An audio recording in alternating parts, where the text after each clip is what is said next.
Hair restoration specialist Danielle Grillo joining Bold Business. She has 18 years of experience in all aspects of non-surgical hair replacement for men, women, and children. She's also a regular Huffington Post contributor. Welcome to the show. Thank you. Looks like you brought your wares with you. I did. Some of my friends. So Danielle, one of the most shocking things I saw, and I think we have the video, you could go ahead and play it. I'm sure you've seen this.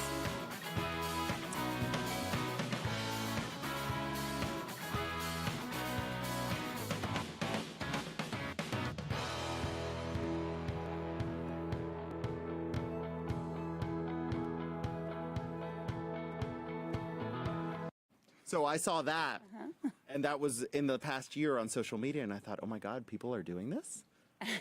That's a little bit different than what we do, but it is, people are doing, they're replacing their hair for... So yeah, I'm sure there's some variety, but when I saw you and I saw your description, I'm like, oh my God, I can't stop but think of that video. So what is it that you do?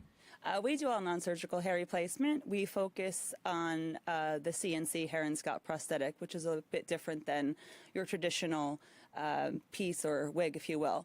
It is a true hair and scalp prosthetic. It's made with 3D printing to help keep the fit. It's an amazing fit. It's like a contact lens on your eye, as it would be on your head. It fits the same.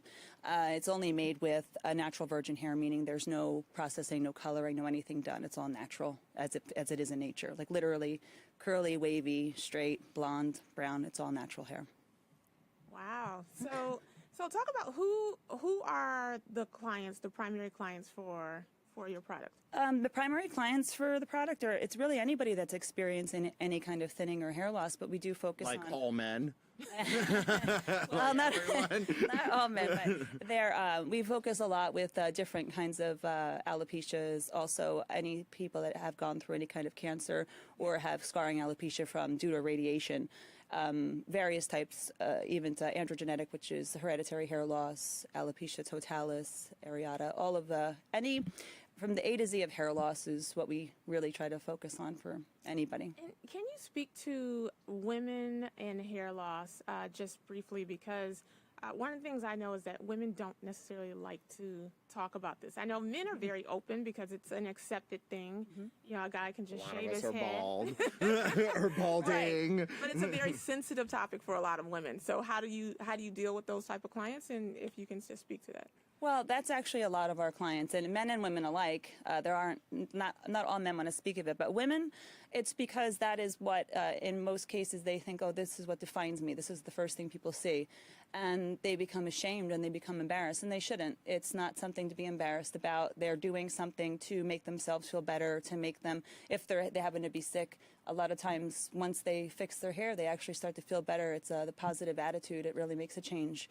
And the women, a lot of them don't want to talk about it, but it's amazing when they find something that really, really helps them regain their confidence and live their life, they do want to talk about it more so than previously. So do you deal with a lot of people who are suffering from cancer and whatnot as well? Yes, we have a lot of people that suffer from cancer and other illnesses as well. Does it bring you joy to make them feel beautiful? It brings me extreme joy to be able to share such a personal time in someone's life and their story. Sometimes I'm the only person that they've ever told their story to.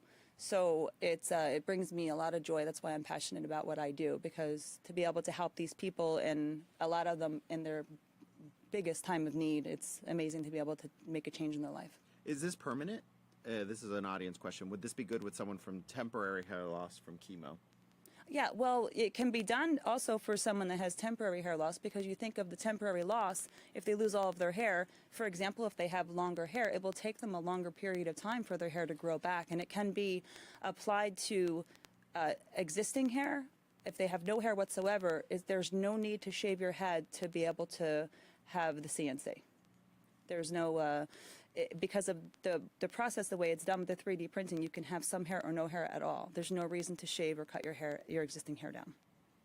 What's the turnaround time if someone places an order and they want, to customize it's for the person, how long does it take? They're all only custom. It's we always say it's ultra custom because you're choosing every single aspect of this. So you're person's choosing hair. the color, the You're texture. choosing, yes, that the scalp color of the actual prosthetic is to match your scalp color.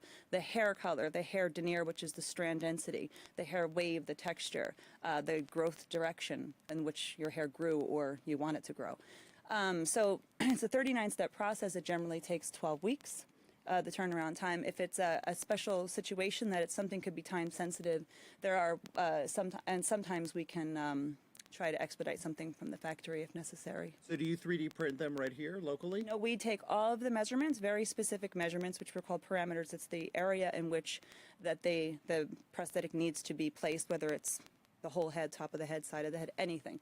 We take all the measurements. We take all of the everything, the color, the scalp color, we do all of that. Then all of those specifications are then shipped to the factory in Italy where the 3D printing process begins. Italy, oh, fashionable ways. Yes, that's where the factory is.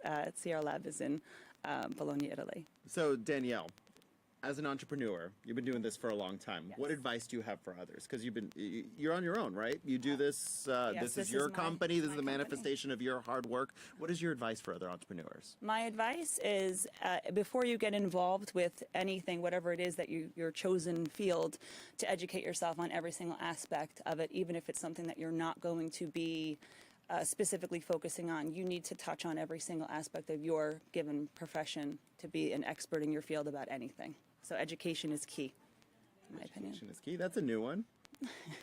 So Monica, any questions? I am just fascinated by the product itself. If I can just, Yeah. it's amazing. So I just think it's a great product, and I know, like, especially with women, and so I'm always passionate about women Me and too. beauty and that kind of thing, because I think women kind of understand just even if with hair loss, with even whether it's cancer or something non-cancer related, it's just such a sensitive thing, and it's so nice to have a product like this to really just kind of help people out. So I think what you're doing is amazing. Thank you. Yeah, Danielle, someone from the audience, Audra Rackley, says you're an inspiration. I love her. But Danielle Grillo, owner of Transition Hair Solutions, thank you so much. Thank you for having me. And as always, we'd like to thank you.